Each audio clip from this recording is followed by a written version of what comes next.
సమరయిస్తుంది.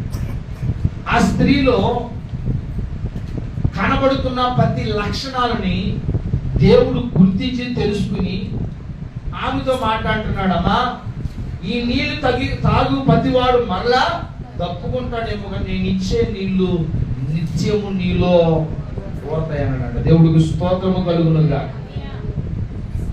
అన్నప్పుడు ఆ స్త్రీ ఆశ కలిగింది. అయ్యా, అంత దూరం నుంచి ఇంత దూరం రాకుండా ఆ నీళ్ళేమో నాకు దయచేయి అన్నప్పుడు యేసుప్రభు అన్నాడు, మొదటిగా ఆ నీళ్ళు నీకు కావాలంటే, నిత్య జీవానికి నీవు వారసురాలిగా ఉండాలి అంటే మొదటిగా నీ భర్తని తీసుకుని ఏం తీసుకురావాలంటే నీ భర్తని తీసుకునిరా అన్నప్పుడు ఆ స్త్రీ అంది, నాకు భర్త లేడు, నాకు భర్త లేడు. ఇప్పుడు నువ్వు గడుపుతున్న వారు కూడా నీ భర్త కాడు. హల్లెలూయా.